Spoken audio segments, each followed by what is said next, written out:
Olá pessoal, tudo bem? Espero que todos aí estejam seguros e também respeitando os procedimentos vinculados à quarentena na medida do possível, até porque é uma questão que envolve não só os nossos interesses individuais, mas também interesses de toda a sociedade. Muito bem, dadas as orientações institucionais, a FAI optou, como vocês bem sabem, por fazer direcionamento em matérias em sistema EAD à distância, um método online, para que nós consigamos dar prosseguimento ao semestre letivo. Confesso para vocês que eu ainda estou tentando me adaptar aqui com as situações da câmera e do computador, então provavelmente esse vídeo não vai ficar na melhor qualidade possível. Perto dos outros a gente vai tentando ajustar esses pequenos detalhes, tá bom? Bom, para facilitar e não ficar a matéria com conteúdo quebrado, o que nós vamos fazer hoje é resgatar um pouco do conteúdo da última aula, até porque estou falando para duas turmas de Penal 1 que não estão exatamente no mesmo ponto. Nós vamos tentar direcionar vocês num ponto só. Isso por uma razão simples, para que não tenha que ficar fazendo 15 vídeos iguais. A gente grava um e, na medida do possível, a gente faz ele da forma mais completa e direciona nas individualidades de cada turma. Tá? Então vamos lá, para a turma de Penal 1, nós paramos nos últimos encontros, a gente fez todo o roteiro só para fazer um feedback para vocês de conteúdo. Nós iniciamos o semestre falando sobre os conceitos de crime. Passamos depois esses conceitos iniciais, de introdução ao direito penal. Passamos também a analisar como o conceito de crime ele pode se dar do modelo que nós chamamos de crime por aspecto legal, por aspecto material, formal e, por fim, fizemos menção no quarto conceito, que é o conceito analítico. Em decorrência da importância da matéria, o conceito analítico é todo direcionado para o semestre que vem, para o Penal 2. Então, o objetivo central nosso desse semestre é trabalhar nem tanto com o conceito legal, até porque a gente já explicou isso para vocês em sala, mas essencialmente nós vamos trabalhar com os conceitos material e formal. Material porque trabalha com os aspectos que vão definir o que são ou como identificado na unidade social, e o aspecto formal, que é justamente aquele que trabalha com as implicações sobre a norma penal, que é justamente o nosso tema 2 da disciplina de semestre. Lembrando que a gente trabalha com sistemas penais, são aspectos de política criminal, e 2, teoria da norma penal.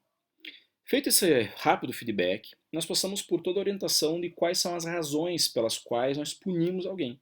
Começamos com as teorias retributivas, também chamadas absolutas ou retribucionistas, trabalhamos com Kant, com Hegel.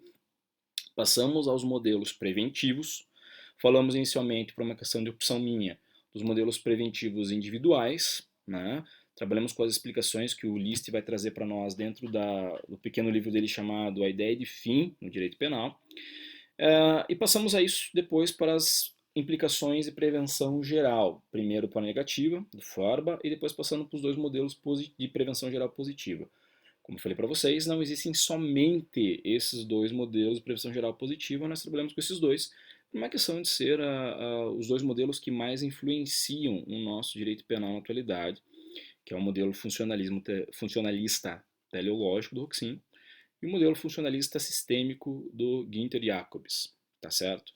Bom, dito isso, a gente depois conclui que, de acordo com o artigo 59, nós temos que a teoria do direito penal, que a teoria da pena, para fins de justificação da razão punitiva no Brasil, é adotada o modelo misto, de acordo com o artigo 59 do Código, onde ele fala claramente que a pena deve ser o suficiente para responder ao crime, né, e também para prevenir, ou seja, mesclando todas as ideias retributivas, absolutas e, por fim, também trabalhando com as ideias preventivas em suas quatro possibilidades: preventivas especiais, positiva e negativa, preventivas especiais, preventivas gerais, positiva e negativa.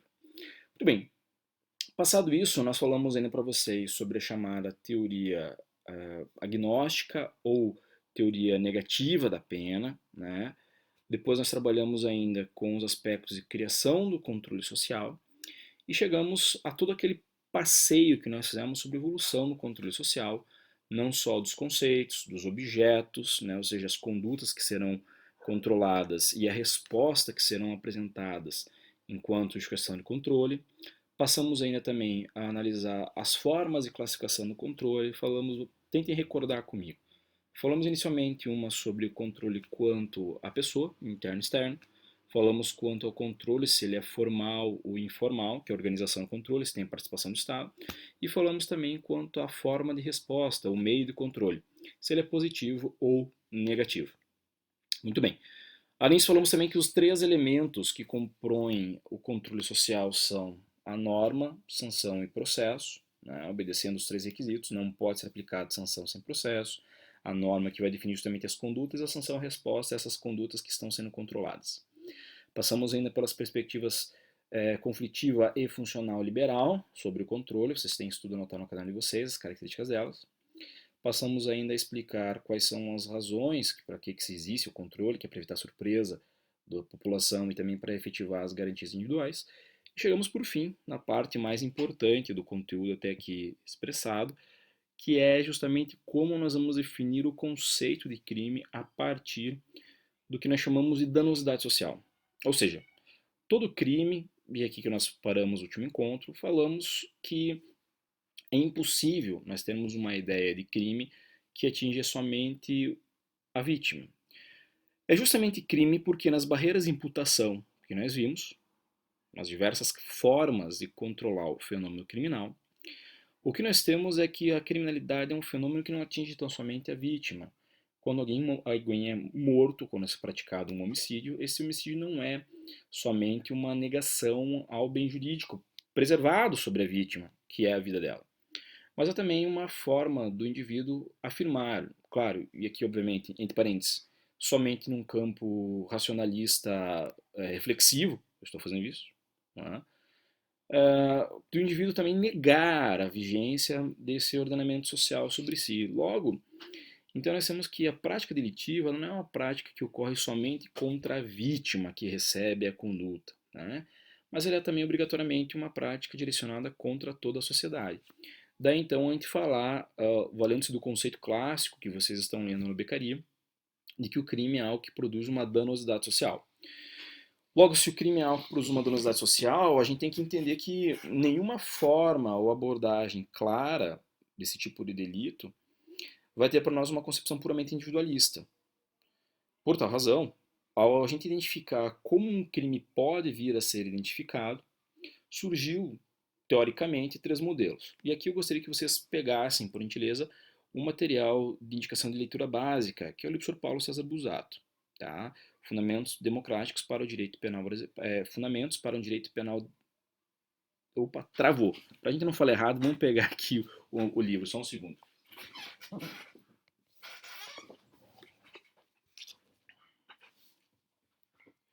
Continuando.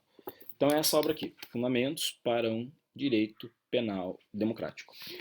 E especificamente nesse trabalho do Sr. Paulo, ele vai ter um capítulo onde eu gostaria só de fazer essa menção para vocês. Vocês estão vendo como nesses improvisos de gravação, porque a gente não tem um estúdio, né? Em casa, mas para isso eu gostaria que vocês dessem uma olhada, por favor, quando vai ser trabalhado conosco acerca do capítulo 2º e do capítulo 3º e capítulo 4º da obra, que é justamente onde eu estou. Em especial, quando a gente fala sobre os modelos que existem de controle, o Sr. Paulo vai trazer para nós aqui, dentro da lógica do capítulo 4, as formas que esse controle pode ser trabalhado, que esse controle pode vir a ser estruturado de três opções. Ou seja, isso na edição que eu estou usando, que é a edição 4ª, vocês têm acesso pela biblioteca virtual à edição mais atual. Isso estaria na página, a minha está na página 72, então eu imagino que vocês devem estar por ali, se não na mesma página, normalmente é mantido de uma única edição para outra, é mantida a mesma paginação. Então vocês devem encontrar isso na página de número 71, 72, por ali. Eu gostaria que vocês me acompanhassem, e a ideia é que a gente faça aqui também esse trabalho de leitura conjunto com vocês de algumas obras, para facilitar a indicação do material complementar que eu vou indicar para os próximos dias. Tá certo? Então vamos lá. Critérios para a determinação da danosidade social, item 4.1 do livro do Sr. Paulo. São três. Nós vamos ter obrigatoriamente o primeiro, que é vinculado à ideia de uma ética social. O segundo, que é trabalhado com uma função puramente normativa, né, que é trabalhar com a funcionalidade das condutas, trabalhar sobre o aspecto de descumprimento normativo. E o terceiro, que é justamente a adoção de um critério político-criminal que nós conhecemos hoje por teoria do bem jurídico, né, ou critério do bem jurídico. Dito isso para vocês, eu gostaria de fazer uma pausa. A gente vai fazer vídeos mais curtos para que fique mais fácil também, para que vocês possam fazer suas pausas sobre o conteúdo. Então, a gente vai fazer a primeira pausa agora, deu 10 minutos de vídeo, então a gente já continua na sequência.